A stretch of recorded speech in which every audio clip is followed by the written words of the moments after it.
welcome to my home, welcome to my kitchen. I know a lot of you hear the word kosher and you're wondering what it is. So I wanted to show you around my kitchen of how I keep kosher here in my home. Now the first question is, what is kosher?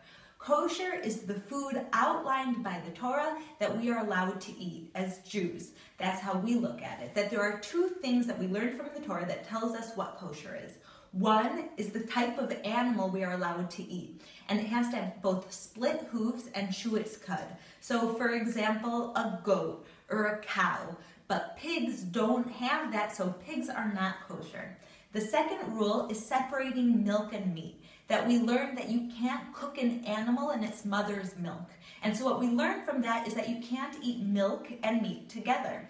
And so in a kosher kitchen, not only do we not eat milk and meat together, but we have everything separated for when we eat milk and when we eat meat.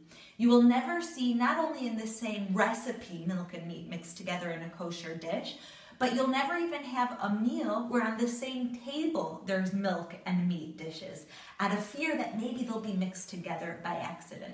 So we take a lot of steps for security to make sure that it's totally separate, the milk and the meat. So come and I'll show you a little bit in my home. The first thing that you'll see in a kosher kitchen is two different sets of dishes that look different. One set is for milk and one set is for meat. So these are my meat dishes. Meat is usually eaten in my home specifically on Shabbat. It's a sign of celebration, a sign of joy, and so we eat meat on Shabbat. So I have a little bit fancier dishes for my meat dishes because these are the dishes that I use on Shabbat to help celebrate the Sabbath. We eat in my family mostly vegetarian during the week, and so my vegetarian dishes are a little bit more fun, if you will, not as fancy. And these are the dishes that we eat during the week. We eat dairy on these dishes. And so these are my pottery dishes that I picked out, and the pottery dishes are my milk dishes that are mostly used during the week.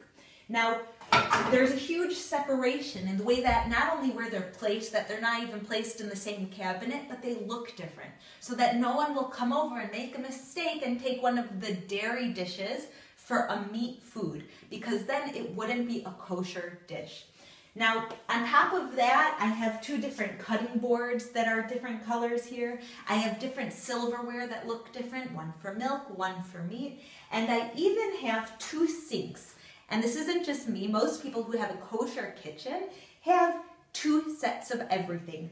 This sink is my dairy sink where I put all of the dishes with the dairy food inside this sink. And this is my meat sink so that when I put the dishes in the meat sink with a little bit of meat on it, that it won't be crossed over. I have two different sponges with different colors so I won't get it confused. This is my dairy sponge and this is my meat sponge. One is green, one is red. And so a kosher kitchen really has two distinct elements to it. One is that there's double of everything, one for milk, one for meat, and they're never cooked together, they're never served together, and they even use different plates and silverware and sinks and sponges for it. The second element is that you will never see any